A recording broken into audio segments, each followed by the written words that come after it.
I want to talk to you this morning from the topic, mind your business. Would you say that with me? Come on. Mind. You know, when we come into places like these, now I mean that in the nicest way. So just tell somebody on your left and right, mind your business. And tell them, I mean that in the nicest way. Go ahead and tell them, I mean that in the nicest way. We mean it in the nicest way. When you come into places like these and spiritual communities like these, sometimes you're a little hesitant because you feel like you are, particularly if you're new, you feel like people are watching you. You feel like someone's in your business. And here at Unity, we know something to be true, that we've got business, but it's our own business that we need to be minded. There's some things that are none of your business. Did you know that? I know some folks like, no. It's all my business. God gave me 2 eyes and a mouth to report other people's business. To see and report. I had a neighbor who thought everybody's business was her business. Anybody have a neighbor like that? You're sitting next to your neighbor like that. Don't tell on him. Just blink if it's true. Just kind of, don't put him out there now. Keep him from under the bus. These pop quizzes are throwing you off, I see. But I've discovered that when you come into a place like this, that it's important for you to understand that in this place, in this space where you are, you need to feel safe to be who you are. And so what we've discovered here and what we know for sure here is that it's none of your business, what somebody else is driving. It's none of your business what block they live on. It's none of your business how much they have in their bank account. It's none of your business who they went to bed with or who they woke up with. It's none of your business what their orientation is. Are you following me? It's none of your business.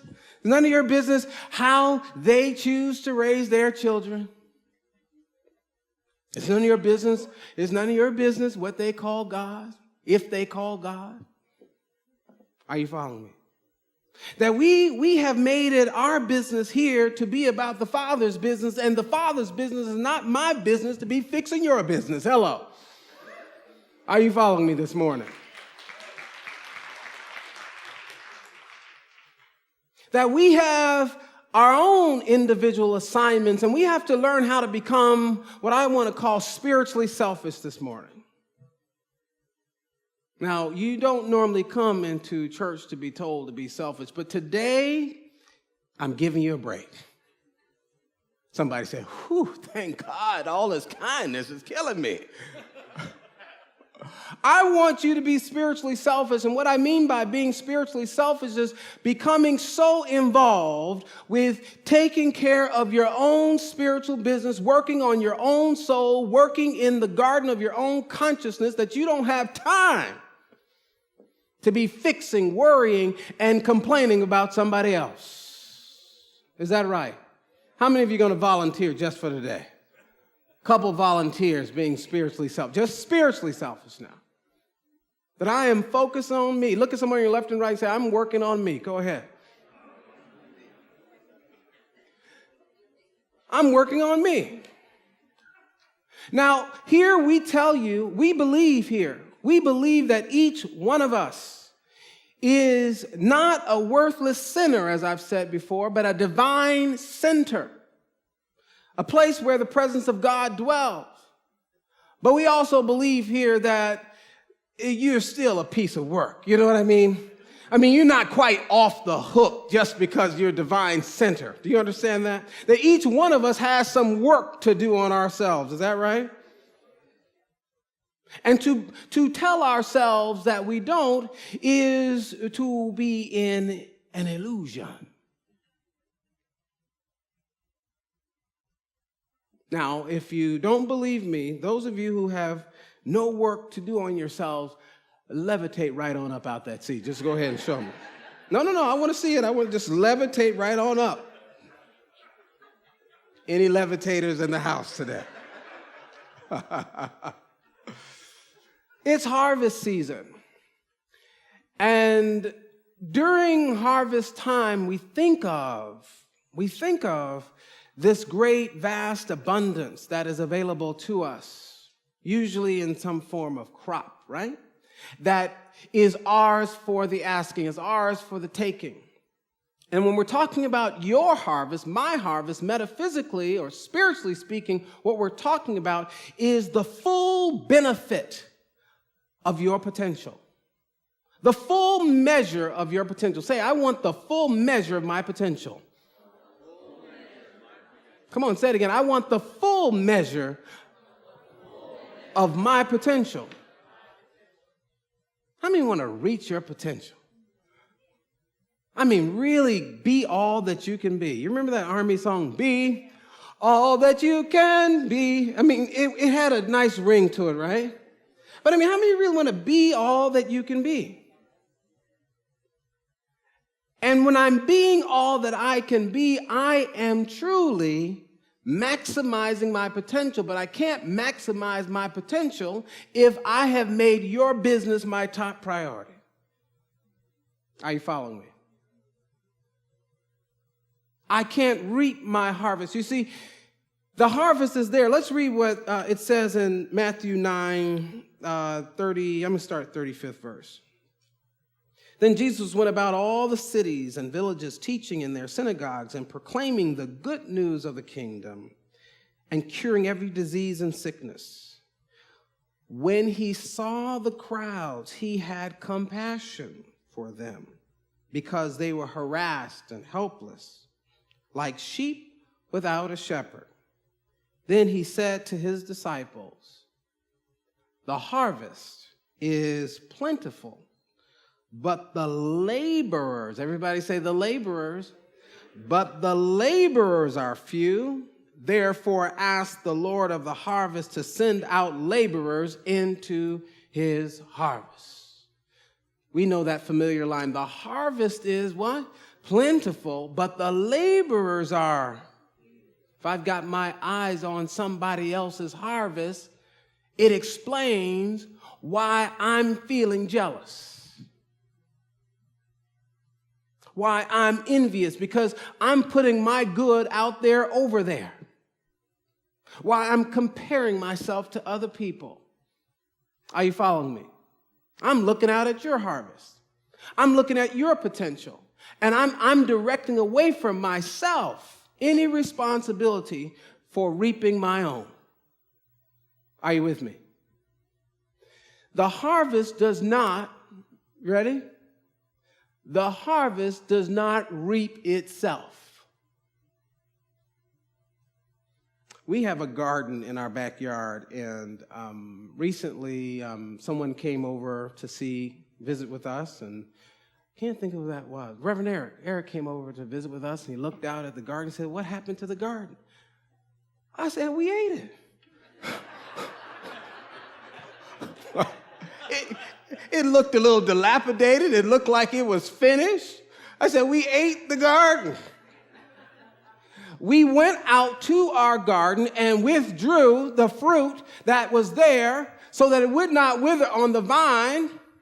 But just because you have a big, beautiful garden, just because you have a whole lot of potential, if you don't do anything with it, come on, it withers on the vine.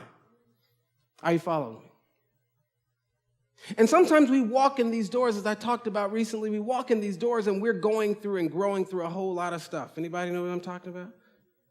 And there's a point at which we find ourselves looking at our potential, knowing what we can do, knowing what we can be, believing that it's possible for ourselves, but we won't become a laborer. We won't work at it. You see, it's easier to blame, shame, and frame. What did I say? Blame, shame, and frame. I was that night when my father left home. It was a traumatic experience for me. A little boy, And I remember how I felt about his departure. I began to live my life reactive to that event. And at some point, I started building everything out of my life around proving to him what I can make of myself. And there was something in me that was comfortable blaming, shaming, and framing him for the reason why I am or why I am not where I'm supposed to be. How many of you ever had an event that traumatized you in your life and to get some relief, to have a sedative from the pain? It was easier to put it out there on somebody else than to go inside and do your own work. Who knows what I'm talking about? I remember for years that I was living in reaction to the story I made up about the event that took place between my mother and father's relationship ending in the form that it had been. The fact was that their relationship,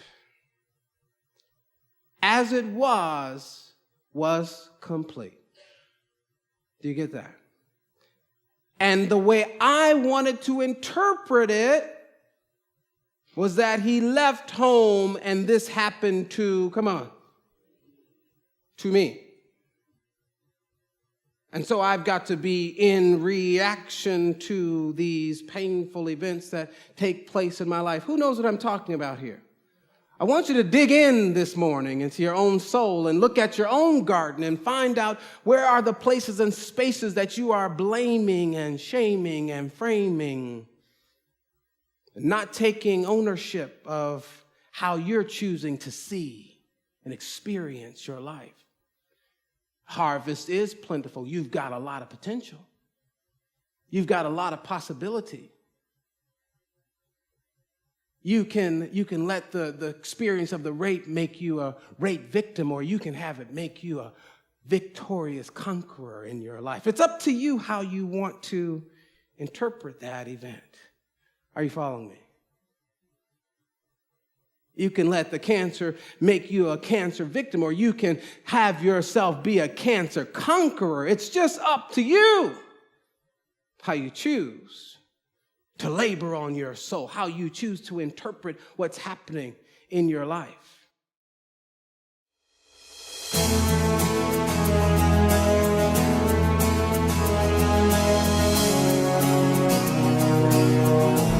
Hi, I'm Kevin Ross. My friends call me Rev Kev.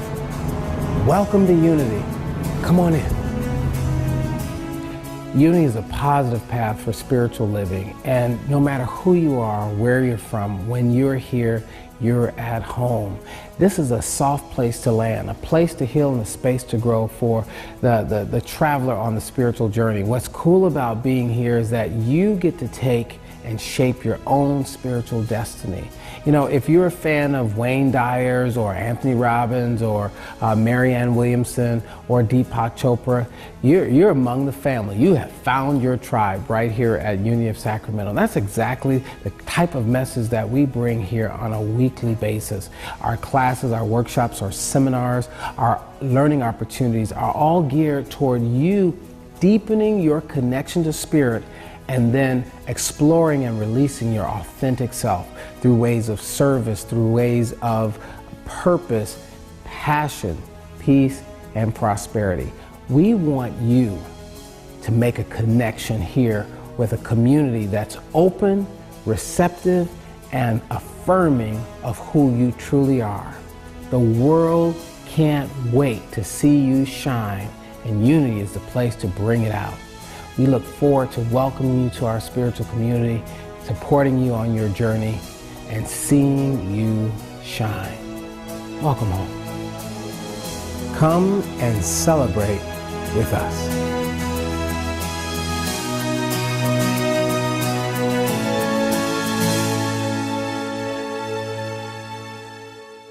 you can get deep down into the why me question.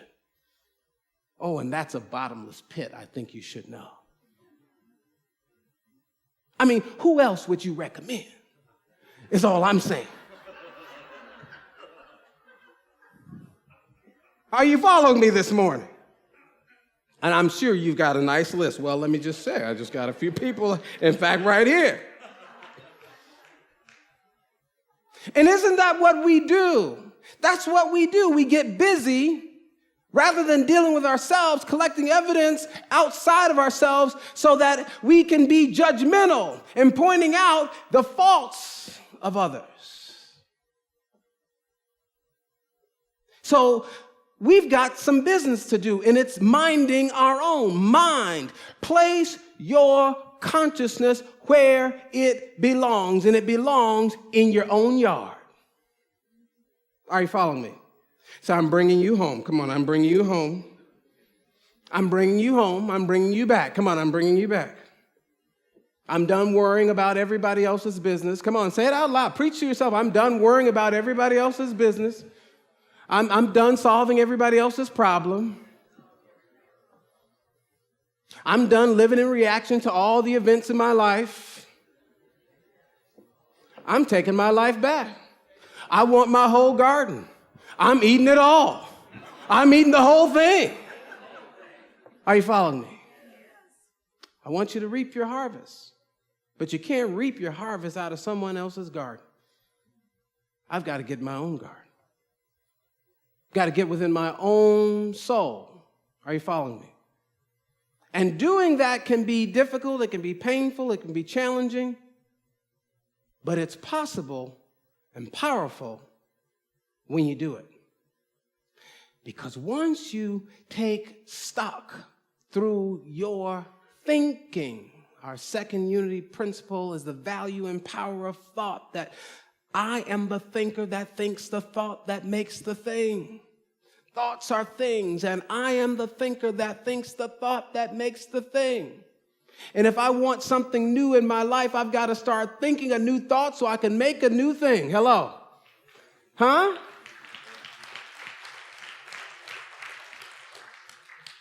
I remember when I woke up and realized that I have a great dad. I got an amazing father. He never stopped being an awesome dad. I stopped being an awesome son.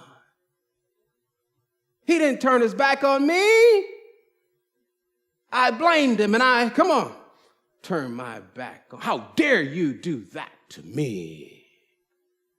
Are you following me? When you dig deep in, you start looking at how you played, how you handled or mishandled your business. The harvest, friends, is plentiful. Your potential is plentiful. But are you willing to do the work? The work of self-examination.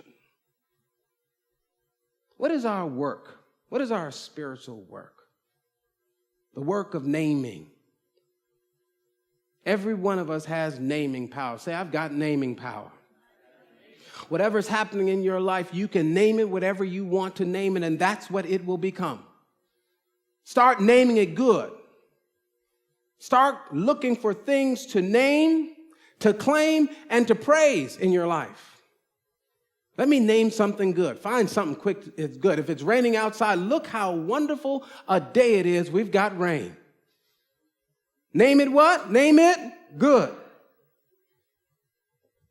Here's the second spiritual business. Avoid all juicy, delicious offers to manage somebody else's life. Are you following me? Say this out loud with me. It's none of my business. Say it again so that you get some good practice at it. Come on. It's none of my business. Say it again. It's none of my business.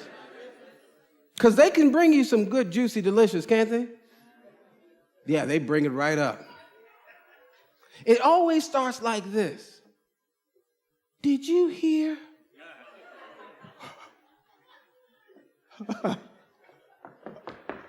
Come on now, keep it 100 in here. did anybody mention to you?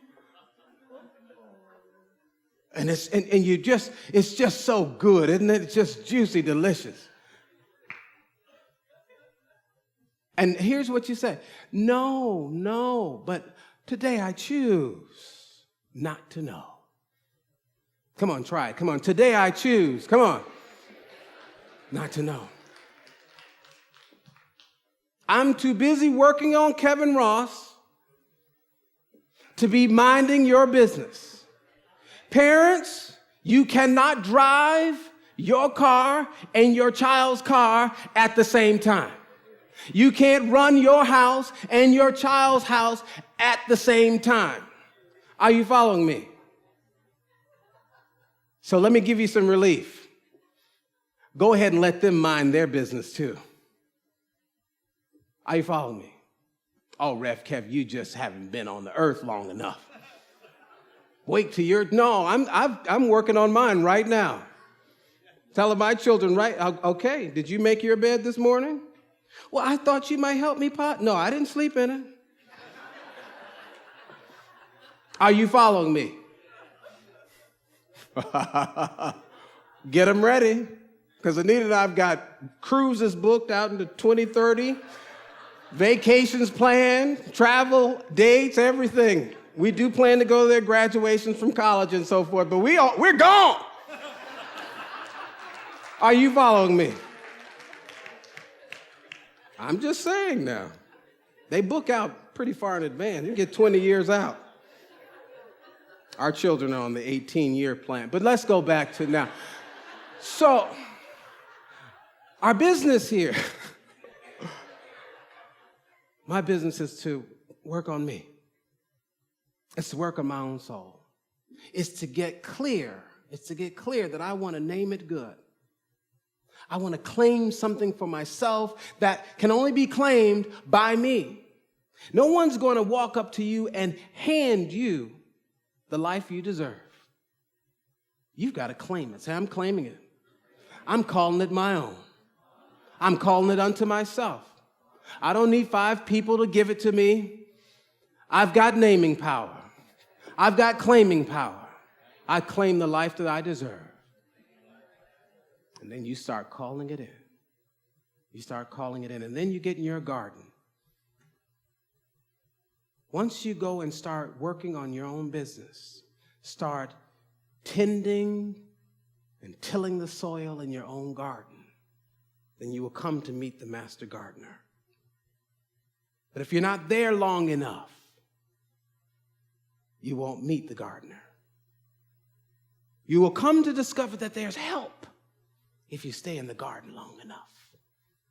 You'll come to discover that there's relief if you stay in the garden long enough, working on your own soul. You will come to discover that there's a new day if you mind your business in the garden. And in the cool of the day, you will come to discover, like the songwriter said, and he walks with me, and he talks with me, and he tells me that I am his own. And the joy we share as we tarry there, none other has ever known. If you're there long enough, you'll see that he speaks, and the sound of his voice is so sweet, the birds hush their singing, and the melody, let me hear you, that he gave to me within my heart is ringing. Come on, everyone. And he walks with me, and he talks with me, and he tells me that I I am his own, and the joy we share as we tarry there, none other has ever known. All because we mind our business. And so it is written, and so I've spoken it, and so you have heard it, and so it is. Amen and amen. God bless you.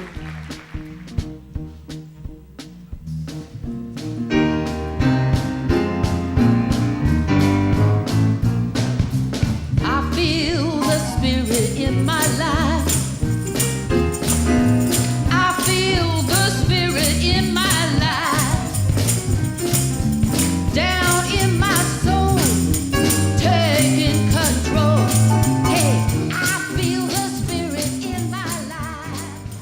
Thank you so much for watching Design Your Life with Kevin Ross. We see you blessed, empowered, and thriving in every way.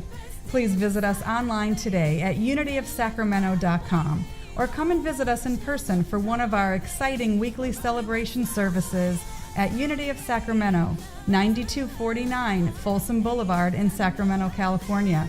Our weekly service times are 9 and 11 a.m. We look forward to welcoming you home and seeing you again right here next week.